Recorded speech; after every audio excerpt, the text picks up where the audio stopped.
Again, your actions. Thank you, Katie, for that wonderful demonstration of being a victim of your own actions. That was great. Quite refreshing. Yeah. I want to do that. So That sounds this fun. morning, And I that's sufficient. Yeah. I We love. hate. I'm not gonna be hungry for the rest of the day, right? But then.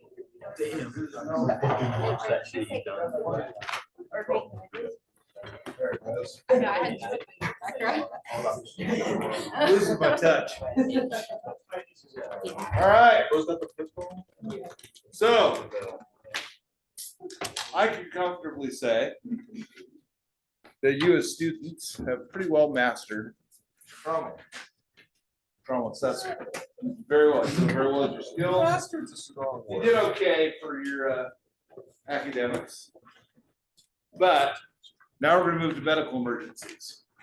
This is where your patient assessment of medical is even more important than trauma, because based on the positive findings of your assessment for medical emergency, you're going to create a primary impression and then treat based off your primary impression. Make sense? What we don't want you doing is coming in guessing at something you think it might be, and then just start throwing interventions and procedures around. We want you to be able to say, my primary impression is this, based off these facts.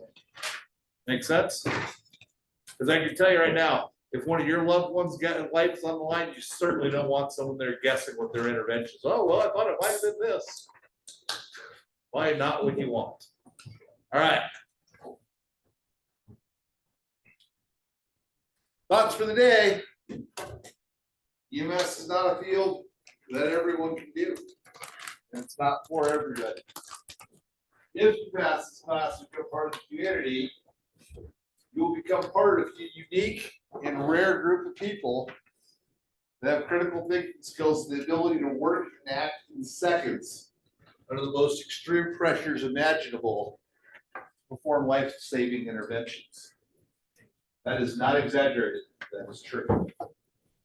You'll be in less than 1% of the world that does emergency medical services. Never sell yourself short. You're here doing this job. You made a huge accomplishment. Always remember that. Any questions? All right, let's learn about breathing.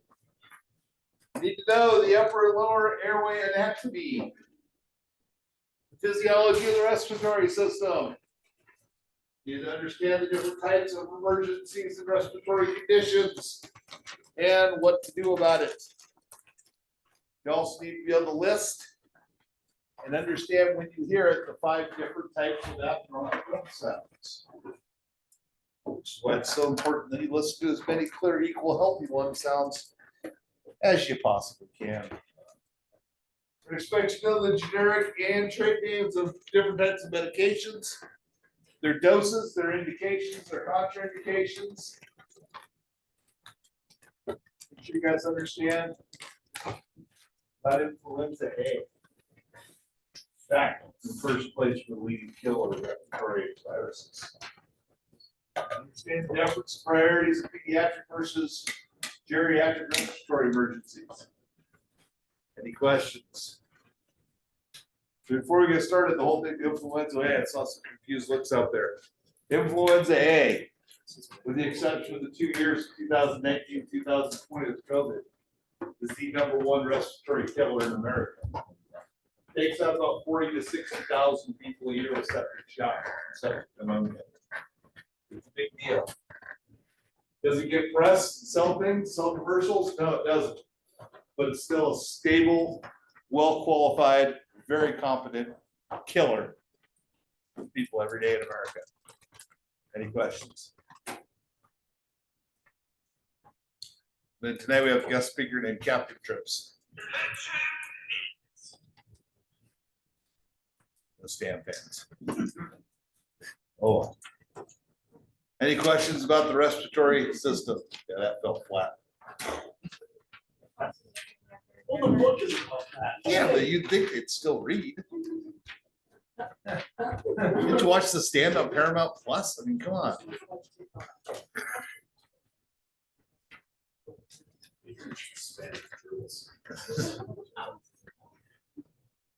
Any questions about the respiratory system? All right, so remember, the way the respiratory system works. Carbon dioxide levels in our blood elevate because we're working and we're generating energy. We burn glucose and oxygen, which makes lactic acid and carbon dioxide. As the carbon dioxide element raises in our blood level, our medulla oblongata senses that and sends the signal through our parasympathetic nervous system to take a breath. So to take a breath, we contract and flatten our diaphragm, contract the intercostal muscles, which creates a bigger space inside of our thoracic cavity. That is less than atmospheric pressure. Air from the atmosphere rushes in. We exchange oxygen and carbon dioxide. We then exhale by relaxing our diaphragm, relaxing our intercostal muscles. That creates greater than atmospheric pressure. The air rushes out. Now inside the lungs, we have the pulmonary artery goes down, breaks down into the alveoli, so you can only pass one red blood cell at a time, and that's where that exchange of prisoners, carbon dioxide for oxygen occurs. Any questions? Then the blood travels back up the pulmonary vein to the left ventricle, so it can be pumped out to the body, this fresh oxygenated blood. So what are the characteristics of normal breathing? Or adequate competent breathing? Normal rate, regular breath sounds. You don't hear any noises, clear and equal and adequate tidal volume. And the skin signs are normal. That's the characteristics of adequate breathing. Look around the room. Everyone in here is breathing adequately. Well, actually, for once, I'm almost there. Been doing a lot better lately. Now who's texting me? Cruz. Outage. Oh my God. Other work stuff. I know. How do we know when someone's not breathing adequately? Or what are the characteristics causes them? No blood going to the lungs. Alveoles don't work. Air can't move in and out. Pleural space fills with lungs or pace or abscess, gook. Any questions? Signs of inadequate breathing. Rates less than 12 or greater than 20. Should be concerned. Unequal chest expansion. Decreased breath sounds on one side. They have to use accessory muscles in their neck and their clavicles to get air. If they feel shortness of breath, I tell you they're having difficulty breathing. They're turning blue.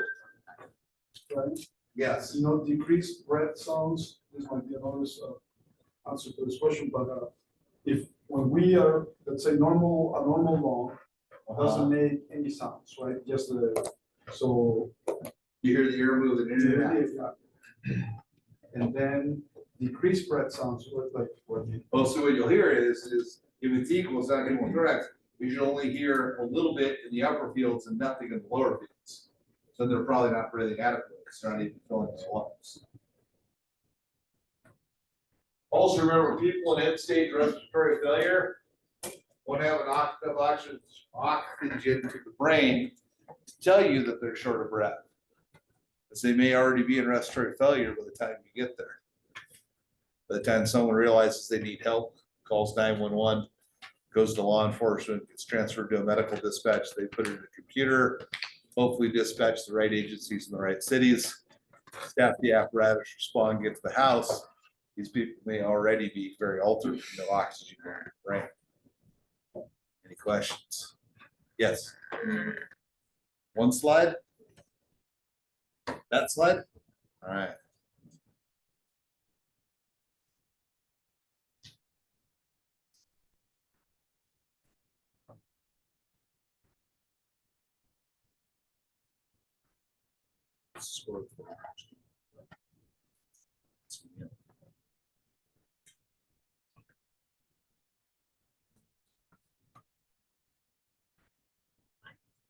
17-12, San Francisco. It's only the third quarter.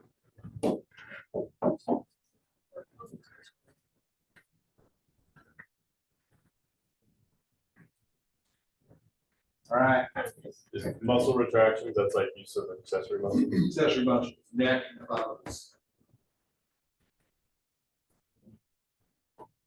And nasal flaring, thank you.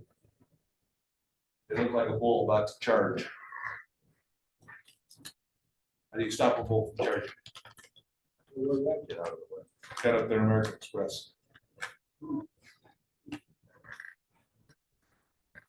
That's a good one. How do you stop a bull from charging? Cut up its American Express and charge. Oh my.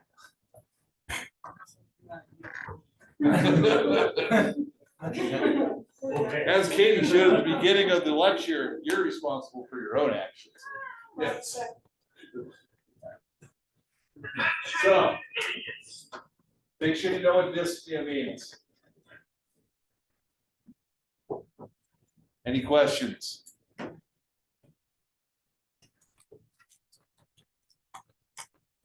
All right. This is what a COPD patient looks like. This lady is in respiratory distress every second of the day, every minute of the hour, every hour of the day, every day of the week, every day of the year, including Christmas and leap year. And New Year's Eve. So you know she's got pursed lip breathing. Look really close at her neck. You can see accessory muscles.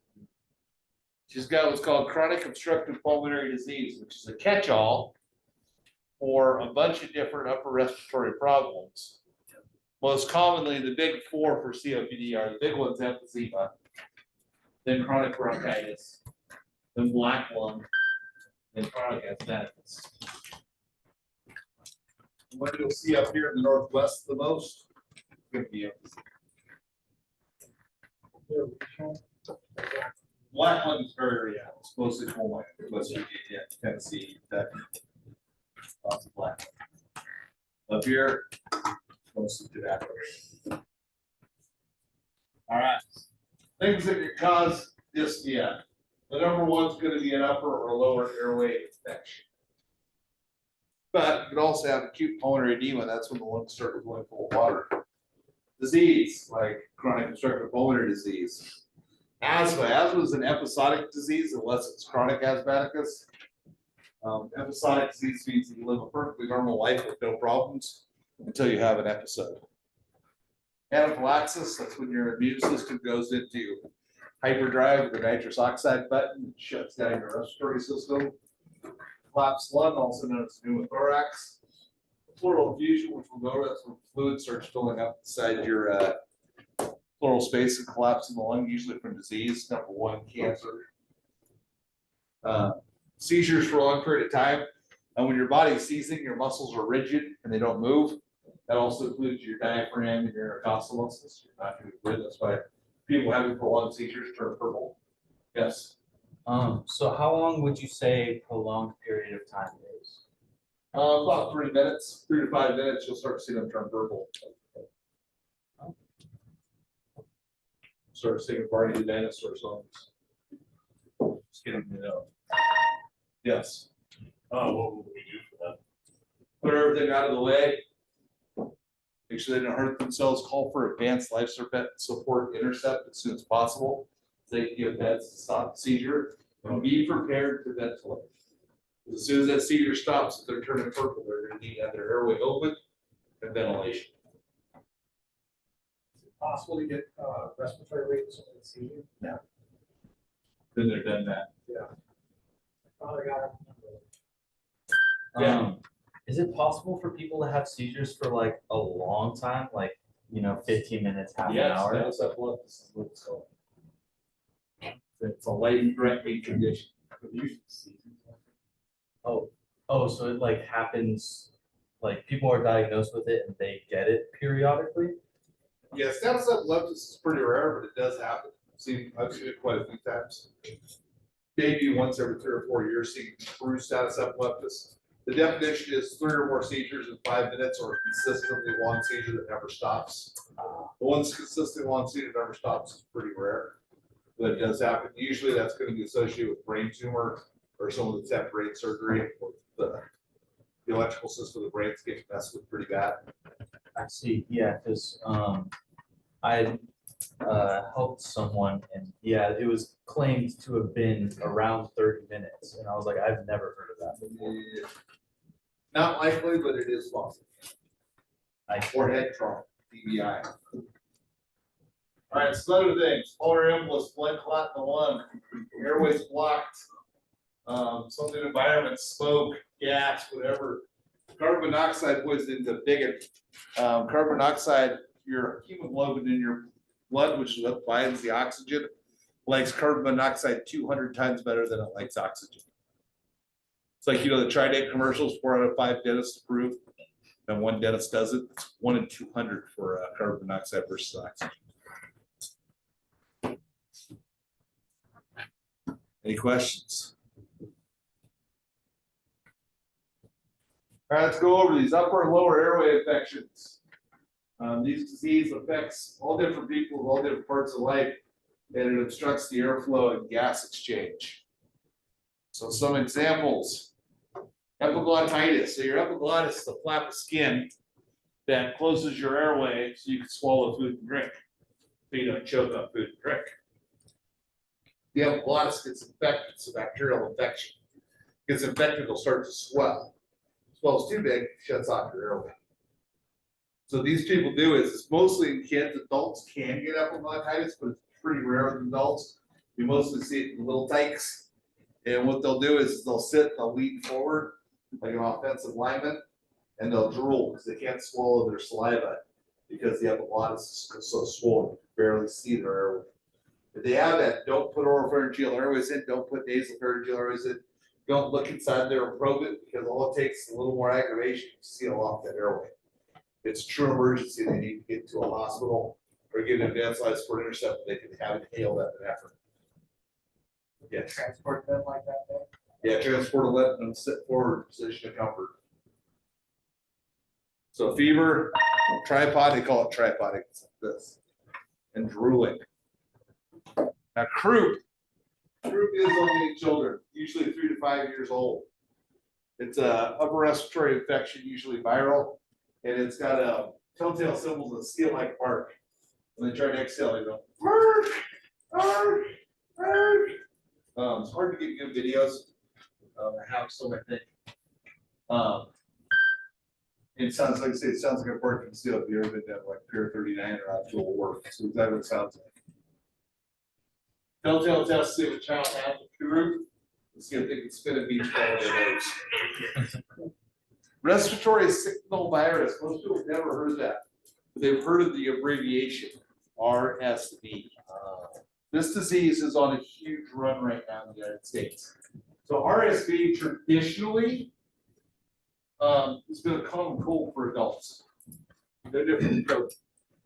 COVID and RSV are pretty much the same disease.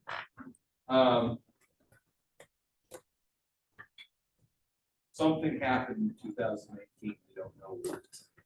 We can't prove it. But COVID, for instance, which is the true common cold, got over 400 times the transmission rate.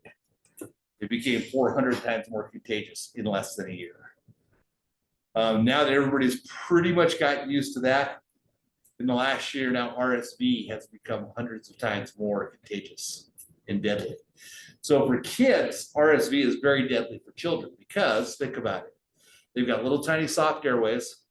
They don't have rigid chests. So they can't get that barrow pressure to take a deep inhalation and cough up phlegm and goop. They just don't have it. They got little soft airways, and all they have is a diaphragm. They don't have no ability to combat that. So kids literally choke to death on their own snot, basically, in RSV. RSV is now killing adults in the last year. We have adults dying from pneumonia post-RSV because it has gotten that bad No one knows why, but suddenly hundreds of times more contagious like that. Yes. I've heard, I don't know if it's true or not, so if you could verify it. I've heard some people get like, well, like children, like small children, if they get RSV and like if they live, obviously, they have like asthma-like symptoms or like I don't know if signs. there's link to that or not.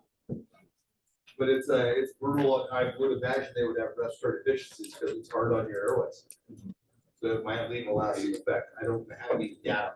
Yeah, because I got RSV when I was like 2 or something like that. And we thought I had asthma throughout like middle school and stuff. So I had like an inhaler and all that.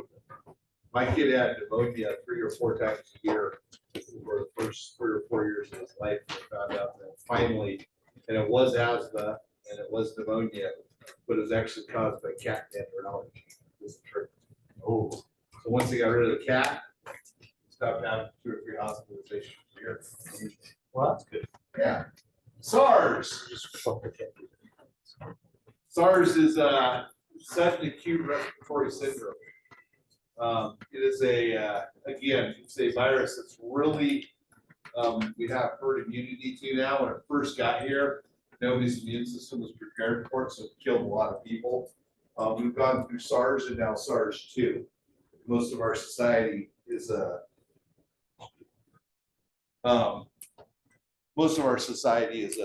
pretty much able to beat SARS. Started in Asia and came here and did some pretty good damage. The one that nobody can seem to beat is influenza A and influenza B and H1N1. Those are the 3 big flus. The reason why it's hard to beat the flu is the flu, also like COVID, which isn't it here. The flu mutates every year. So it's like a constant chess game. So we figured out how to kill it. And it knows that you know how to kill it, your immune system. So it mutates and then learns how to beat those T cells and mast cells and antibodies that are killing it. And they form and remutate themselves as a new virus every year. So there's like literally hundreds of thousands of strands of influenza A that are different strands. Now COVID's going to do the same way. It's doing the exact same thing. And probably on the speed. So every year, so if you got it one year, it's like, I beat it. Your immune system knows how to beat it. It's going to remutate and you can get it again the next year. And so that's why flu vaccines, when people go, oh, flu vaccine doesn't work. It's not that it doesn't work. That's not true. It does work. Matter of fact, the majority of people that die from influenza A are unvaccinated. What the problem with the influenza vaccination is the CDC really doesn't know. They don't have a crystal ball. They don't know exactly which strain is going to be predominant. So they look at what the potential for predominant strains are, and they put like 4 or 5 of those strains into one vaccination, then hit you with it, and then hopefully that's when you get exposed, you get one of those, and your immune system already knows how to beat it. If it's a slight off variant of that, you're still going to get sick. Yes. Different major variants, just it's, say with H1N1, H1N1's the swine flu. I can't remember what the actual, influenza A is the basic flu, it's the beginning. Influenza B is another major variant of it. But like I said, now there's literally hundreds of thousands of each variant of flu and other respiratory viruses. It's endless. And then meningitis, meningococcal meningitis. Can be viral or bacterial. Bacterial you can beat with antibiotics. There's no antibiotics that can beat any virus. If you have a virus, antibiotics will not help you. They'll help bacteria pneumonia that might be secondary to the viral sickness. With the viral sickness, you have to beat on your own. There is no cure. There's no magic pill. Any questions? Yes. Why is it so untreatable? Why is Or what? like, why can't you do the same thing or like something similar? Okay, because of what it is. So bacterial infections, the bacteria can be killed by antibodies. Antibodies kill bacteria. Viruses are more of an actual life form. It's an actual bug. So it's not an actual bacteria. Does that make sense? And it can actually change DNA, it can do all kinds of things. So antibiotics don't work on it. Now, what does work, again, of all the horrible things that happen in life, good things come out of things. One of the good things that came out of all the endless bad things that happened with COVID is Stanford actually developed a new system where they took plasma from people that beat COVID and were able to remutate that plasma with the natural antibodies of people that had beaten it, that they could then infuse in through IV into people that had COVID that weren't beating it.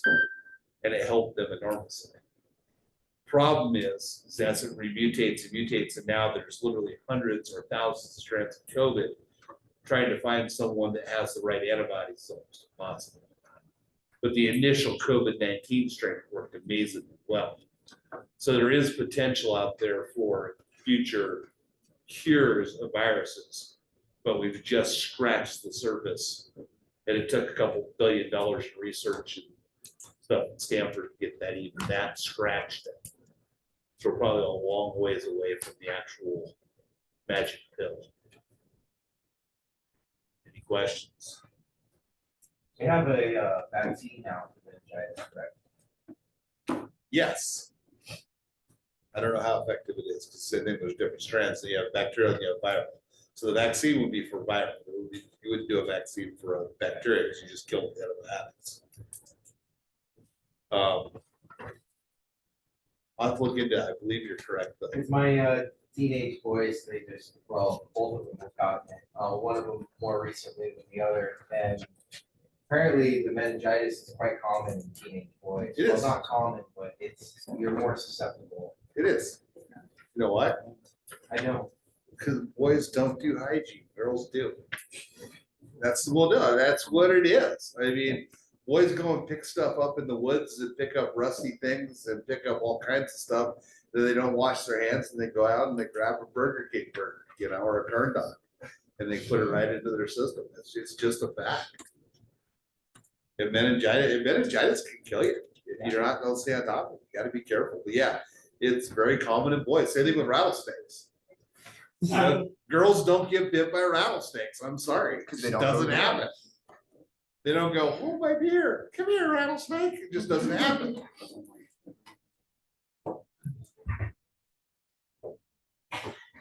Someone's gonna replay this. I'm gonna get fired. Thanks, guys. Any questions? All right, there's the epiglottitis. Don't touch or aggravate the epiglottis. Let it be. They need nebulized epinephrine. Call advanced life support or get them to an ER where someone can nebulize epinephrine for them. The epinephrine's a massive vasoconstrictor, so it'll shrink the abscess on the epiglottis. Let them breathe easier. Any questions? Oh, you guys want to hear something cool? There's nothing that just made me think of that though. When we did pharmaceuticals, I was telling you guys about Sudafed, and then now they have Sudafed P, which is not nearly as effective because it's a massive vasoconstrictor, so it should work, but it doesn't work taking it orally. It only works if you put it on topically, like epinephrine. So it's called Sudafed P. They've made billions on it, and it doesn't do anything. It's literally a placebo.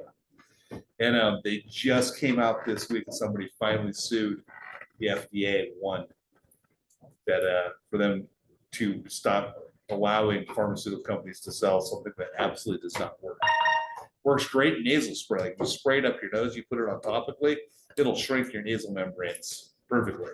But taking it orally as a pill doesn't work at all, and it's now proven to be completely ineffective. So don't buy a Sudafed P. You're wasting money. Any questions?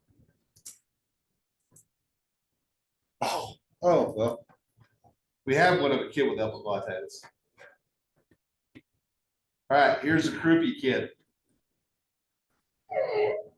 That's actually that's Strider. That's not the seal like bark, that's Strider. Now when he coughs, you'll hear the seal like bark if he coughs. He's sick. Big sick. So you see how he's having to move his abdomen because he doesn't have the intercostal muscles?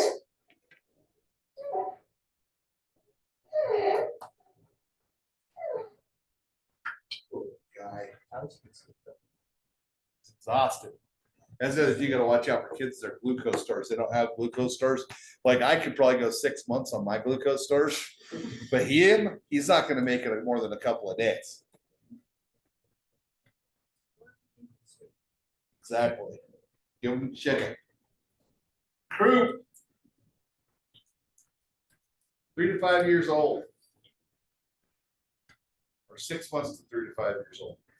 Tripodic, steeple like bark. They'll also have stridor like that kid. Stridor is an inspiratory high pitched sound when they breathe in.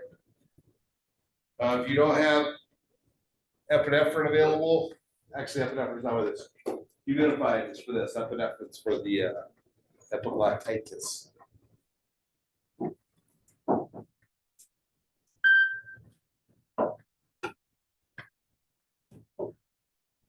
Any questions? Yes. Like Strider, is that somebody's last name? Probably. Spencer Strider. I don't know. It could be. Curious, like, they're odd- Dr. Troop. Yeah, they're odd words, I'm just curious why they. Croup is Latin for seal. I figured that out. I mean, Any questions? Epiglottitis is its epiglottis, and then titus is inflammation. So that one's pretty easy. Stridor, I don't know. Is that like something to do with Lord of the Rings? Oh, is it different spelling? Yeah.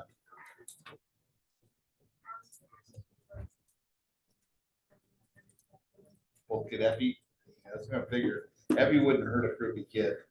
They'll decrease that inflammation. Get to call it in now. They're talking about putting racemic epi in the scope of practice for your paramedics. That's what I was heard. It's never been in my, not in my lifetime, it hasn't. Yeah. They're talking about putting it in California. 22 times the dose of regular epinephrine. It would be for sick kids, it'd be amazing. For those like 3 times a year that we would use it, it would be less. Especially since they took away pediatric intubation, it'd be nice to prevent it before it gets to that point. Well, it essentially it's a virus. Yeah, because it gives you massive vasoconstriction. There you go. There you go. Get that kid a beach ball.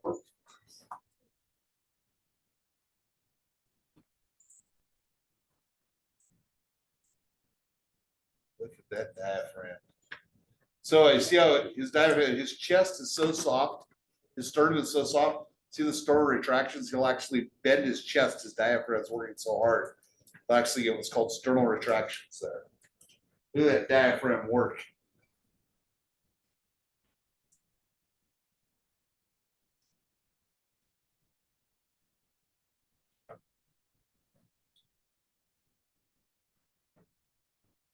Woo.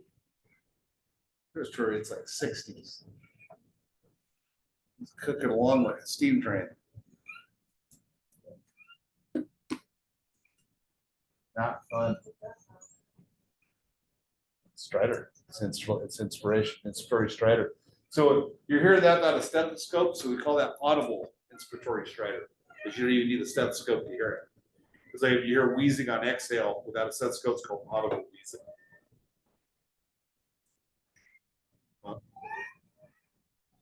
He's got both. That's a really sick kid. He's probably got medical parents that are videoing and putting it on YouTube. Because nobody else would do something like that.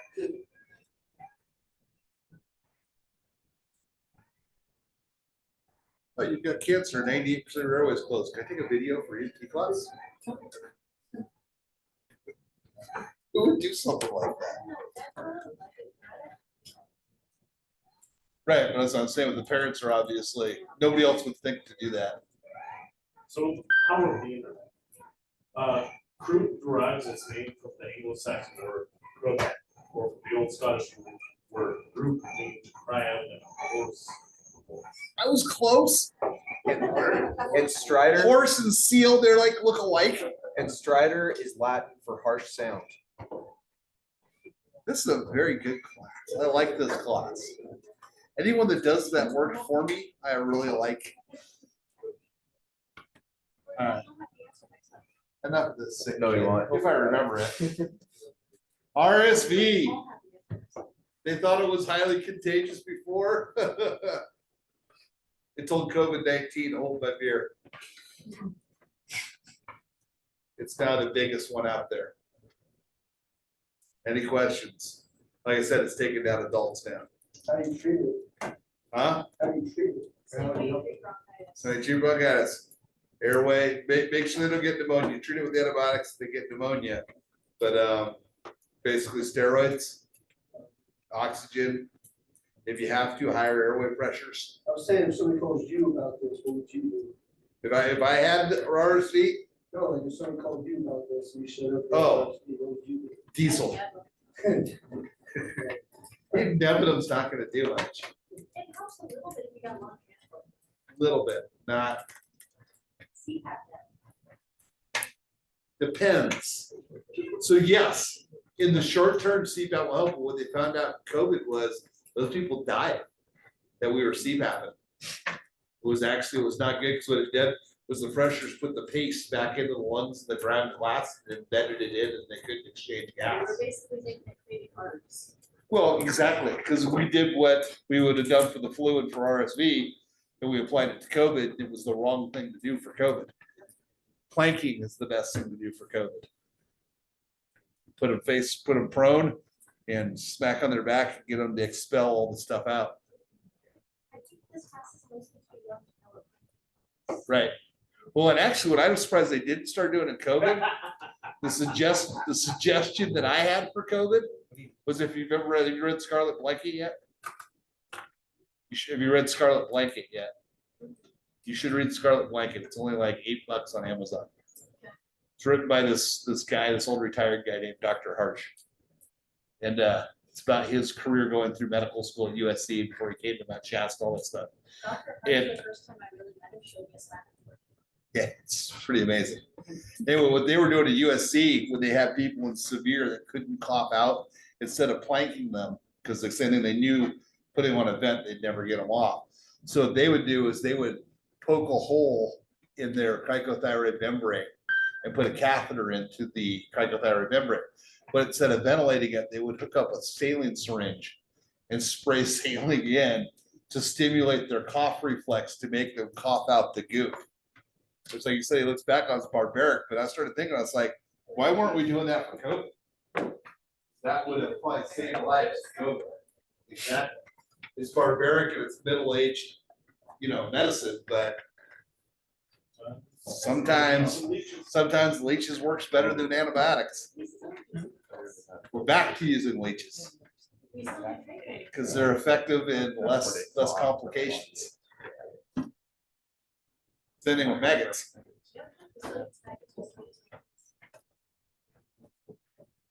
If you pick up that homeless person with maggots, that's nature's way of healing them. All right, the whooping cough. So, yes, What would you use leeches for? Frostbite. they use leeches for infections. Leeches will actually eat the bacteria and the pus off the infection and let the body start healing itself naturally. Usually it's either gangrene or frostbite. Dead tissue, it eats the dead tissue and lets you alive to grow new tissue. It also eats all the bacteria. So it saves you from having to go on antibiotics. So that could be pioneer days before we had antibiotics, stuff like that, leeches would actually save lives. They were maggots. All right, the whooping cough. Sounds like a woof. A whoop. Fever, highly contagious. We had it almost completely wiped out. Because the vaccination for whooping cough is 100% effective. Then the anti-vax movement started. Now whooping cough is back. Kids are dying of it. They won't go in for a 75 cents immunization.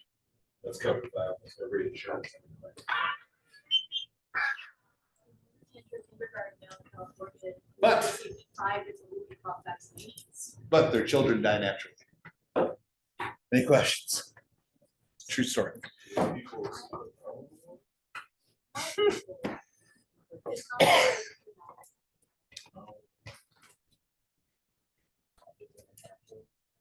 So I said they die naturally.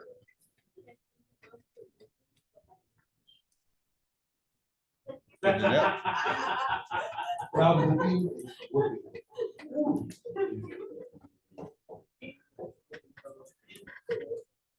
Other thing too is kids who do not get vaccinated for whooping cough and die from whooping cough, 100% of them did not develop autism.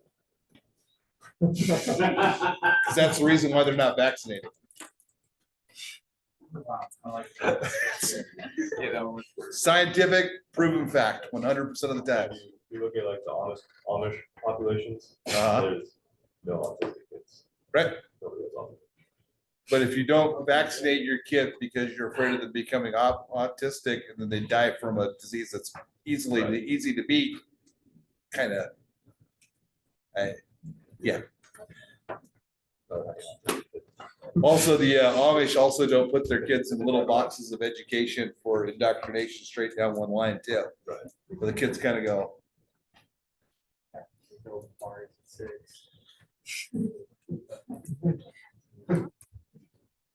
oh, we're back to SARS again? Now you're really gonna watch the YouTube, what they're gonna do to your video. What's that? I said, now you gotta really watch out for what YouTube's gonna do to your video. When you Oh, I put it up. know, they're on toast, man. Someone's gonna turn me in. Then somebody will go, you guys will go like, oh, I want to go back to the restaurant. Oh, it's blocked. Oh. I'm sure this one's violated a lot of guidelines.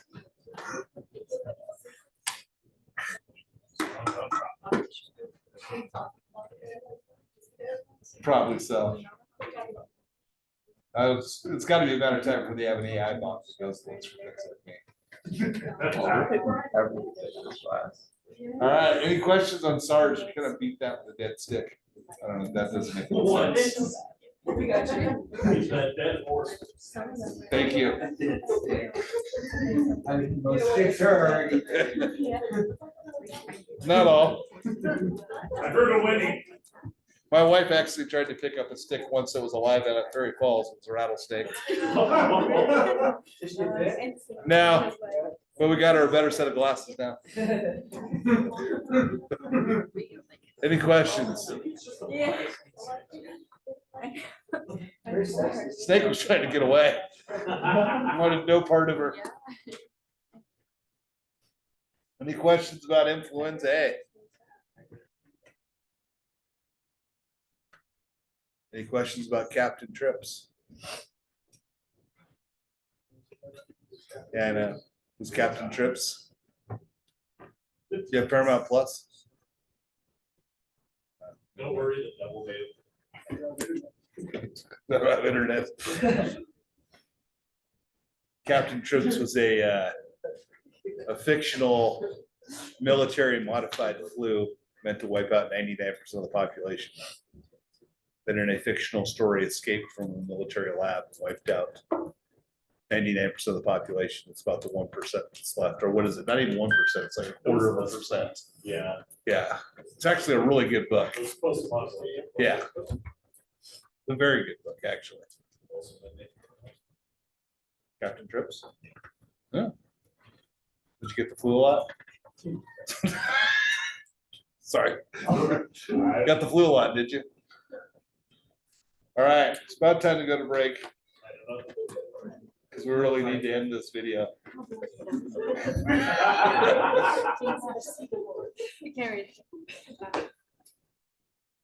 Or Kirk and Mark call me to the office, we watch the video.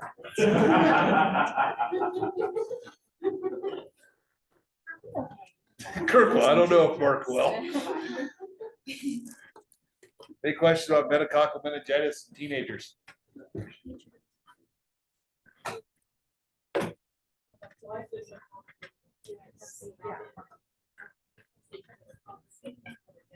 Middle schoolers generally don't have the opportunities to get infected like teenagers do. and don't have the physical contact with each other like teenagers do too.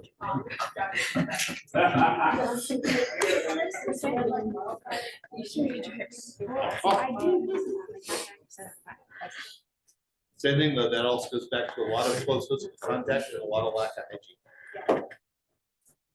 Yeah, 1996, I ran through my high school. Meningitis. Yeah, I got it in a couple of, pretty nasty. Got a big purple rash that was on the legs. The other one, which we haven't gotten to yet, It Yep. was in 1996. 96. Sorry, what's wrong with 1966? Yeah. I was in high school, you guys were in So, and the other one that's actually more contagious than meningitis that'll run through a school, a dorm, a nursing home is tuberculosis, which spreads faster than you can possibly imagine. It seems to be a popular one. Oh, yeah.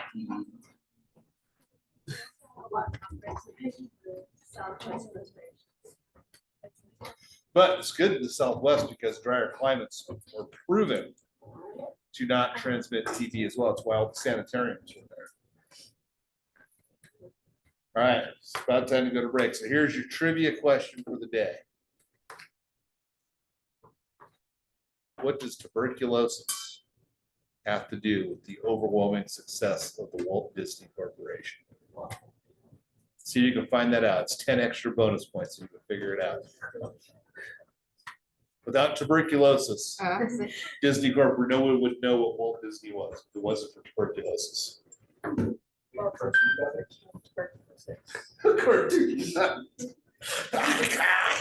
Now, go to break, be back in 5 minutes after 8.